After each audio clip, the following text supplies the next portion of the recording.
Well, Nompu is already a hive of activity here. So the members of parliament from all political parties are already gathering here. I'm sure you can see some of the very senior members of the party who actually will be here debating. And after that, I guess they'll take the vote. Let me start with Mzwandile Gungubele. So he's actually the minister and the president, but here he's the MP. Are you confident the ANC will march and vote against this report as... That is what ANC has always done since '94. We are not expecting anything new today. I know that there are members who actually we have spoken to very openly, who have said they're very uncomfortable. They may simply not vote with you. Listen, ANC has actually engaged on the matter, Mzwandile, and ANC has communicated the decision of the party to the members in caucus today. I have no reason to doubt the members of the ANC. ANC is a very big organization with a lot of diverse views, but all those views have always been contained with what the ANC's position is. I do not expect different. Let me put it this way, by the way. Maybe we don't make this point very strongly. There's an impression that there's a mechanical defense of the NEC position. The NEC position has been debated very well. The rationale is very simple, is that if you put the bar low in deciding whether the president should go or not, and I can tell you there will be impeachment every week. What do we mean by this? You have read the report. I know you read. The judge himself says there's a lot of unanswered questions. And the requirements say, before you recommend impeachment, there must be sufficient evidence. There will always be questions around top leaders in the country. But if you don't test those questions against particular processes, you stand the risk of impeaching president every week. You are the member of parliament as you are standing here, but also there's a position which you are gunning for, that of Secretary General. So looking at how processes are unfolding now, given that there are people, in fact, perhaps as many as 20, who may just break ranks. So how do you take that as a party, that some of your members are openly saying, well, we've had the NEC, but no, we're going it alone? Look, the centre must hold, first and foremost. Matters must be debated. Members must satisfy themselves who serve in those committees about the decisions that they themselves were party to. When we come to this centre of power, which is Parliament, there is no negotiations. You told the party line.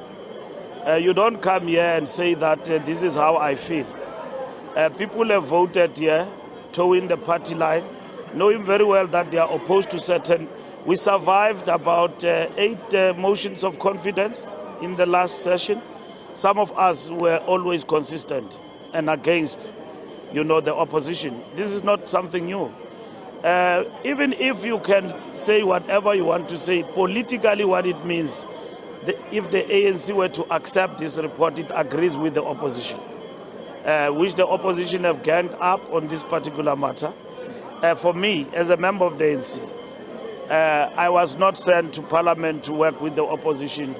I am here to sustain power and to ensure that the ANC remains in power for as much as we can. And in this particular instance, we are confronted with this particular matter. We examine this issue through all angles. We respect the panel.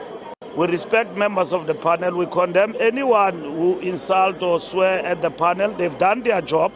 They put their job before South Africans.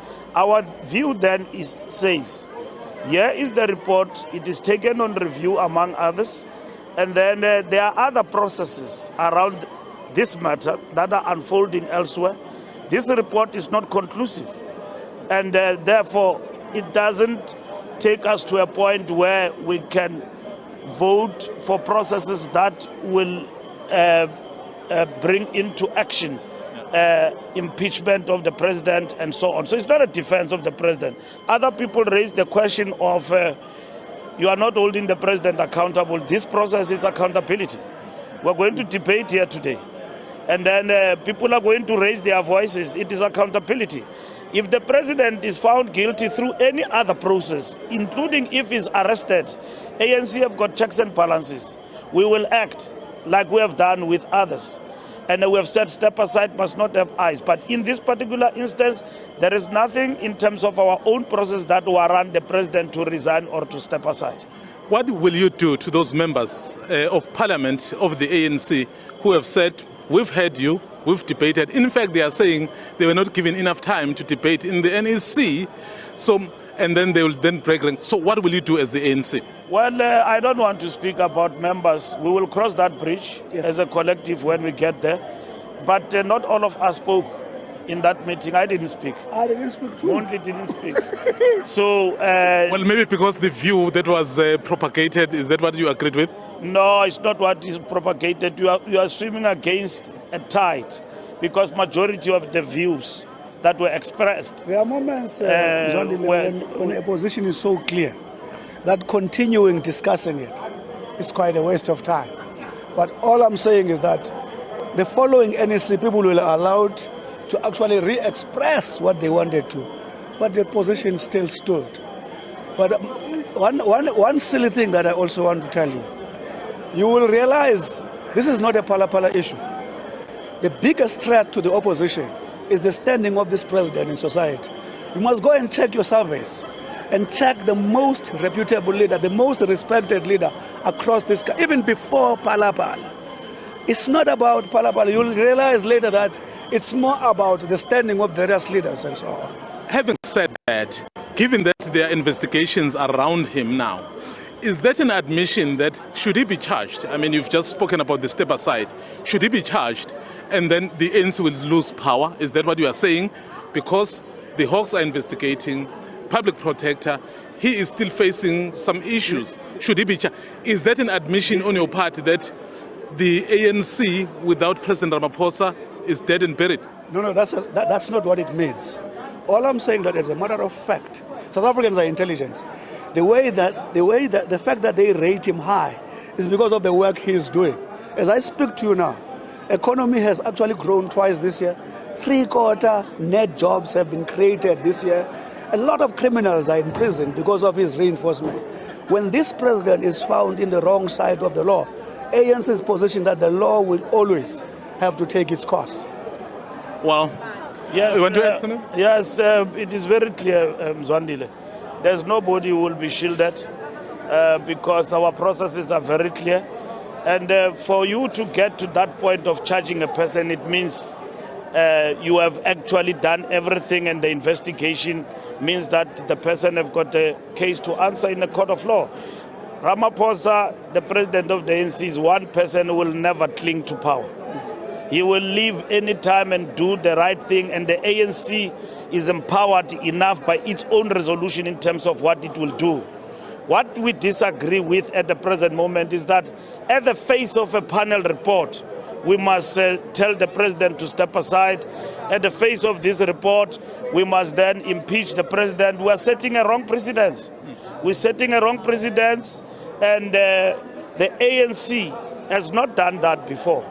And in this particular instance, the ANC will work very much in terms of defending its own president, but informed all.